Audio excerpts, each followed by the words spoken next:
Bright kids who can point out San Jose, San Francisco from the world map struggle to point out where is Siachen, where we have been fighting for the last 3.5 decades. I'm sure you guys all know where Siachen is, right? It's only those kids who don't know.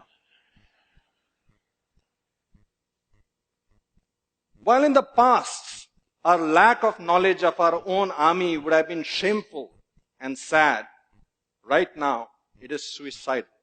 And let me tell you why. When I joined the army, I came from a fairly conventional background, a South Indian family, and we had this whole construct of jhuta, and you can't drink from someone else's cup or eat from someone else's plate. And it was more to do with, I think, tradition rather than caste or discrimination, but you had a sense that you were different from the others. So imagine my shock that when I joined the army, we were given this one enamel mug, and that mug was your coffee mug, it was your shaving mug, it was your bathing mug, and it was your every other mug. You got it. And then it got a little worse because it's a regulation issue. So despite scratching your name on it, they would get interchanged. And so you could be drinking your coffee from someone else's every other mug. And that might sound weird to you, but for us it was battle inoculation, because before you knew it, someone else's blood could be coursing through your veins. When a soldier is wounded, he doesn't really care whether he's getting the blood from a Christian, Muslim, Sikh, Jat, Maratha, it doesn't really matter.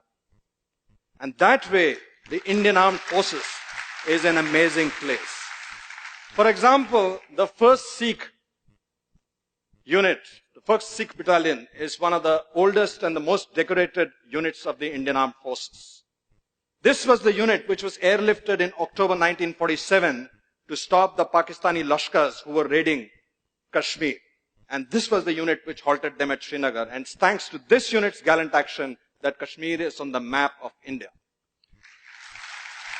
This unit of the finest Khalsa warriors is led by a Muslim commanding officer.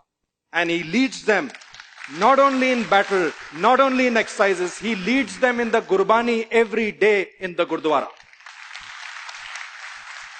Or take the case of Trija. In 1965 operations, they were tasked for one of the most difficult tasks, which was the capture of a location called Dogre.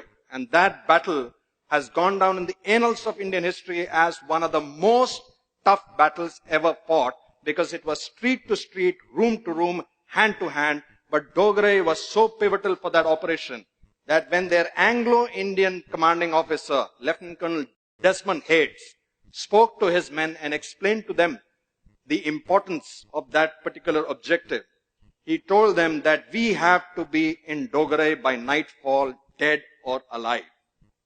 And after giving them the briefing, he asked his Jat troops in his clipped Haryanvi, Susre, aaj raat ko 3 Jat kahan hogi? And the troops shouted back, Dogre, Dogre. He wanted to make sure that the troops understood that the mission was larger than the leader. And then he asked them, Oh Susre, agar Shio Saab ne goli lagi, to phir kya karoge?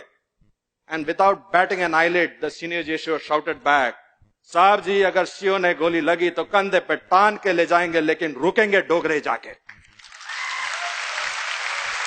And that night, in that operation, 3 Jat, consisting of Jat troops under an Anglo-Indian commanding officer, took back Dogre not once but twice, winning 3 Mahavir Chakra, 4 Veer Chakras, and 7 Sena medals in one single operation. Our soldiers don't fight. They don't care about the name on their chests, which is their own name. They care about the name on their shoulder, which is their Paltan's name. Once they join the unit, if they join a Gurkha unit, they become a Gurkha. If they join a Maratha unit, they become a Maratha. They become a band of brothers. They really don't care about caste, creed, gotras, religions, and all of that stuff. And I think, my sense is it's not just the army that feels that way. Some of you may remember in 1992, in Parvanu, in the timber trail, there was this cable car which broke. And it was dangling by a cable.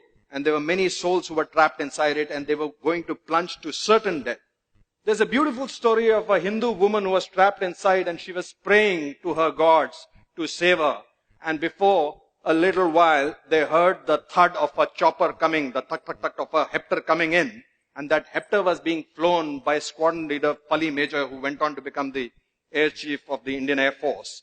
And from that Hepter, the para-commando, first para-commando unit, a legendary para-commando, Captain Ivan Krasto, slithered down and entered into the cable car and saved the lives of the people inside. Now here's something really funny. This woman was reaching out to her Hindu gods, but it was a Christian para-commando who came down, flown by a Parsi major, by a Parsi pilot.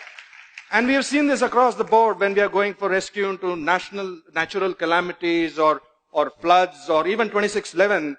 Neither the hostages, neither the people who have been rescued, nor the people who are rescuing really care about the religion, the caste, the creed, the composition of the troops who are coming to save them. I don't know how many of you know this, that in our armed forces, we don't have any mandir, masjid, gurdwara. We have what is called a Sarva Dharm Sthal, in which all the religions are prayed together. And a Maulvi will do a Pandit's job, Pandit will stand in for a Granthi. Somehow the gods don't seem to care either. But when this soldier comes back home, he gets a different world. He gets a completely different world. There his leaders, his political leaders, his religious leaders, his friends, his relatives tell him a different story. They tell him that caste is stealing away jobs. This caste is taking away reservations. That person is different from you because he eats a different kind of meat. They tell him that you have to be our caste first and an Indian later. Ladies and gentlemen, soldiers don't fight with weapons. They fight on a moral high ground. Soldiers don't go into war because they hate the enemy in the front. They go to war because they love their countrymen in the back.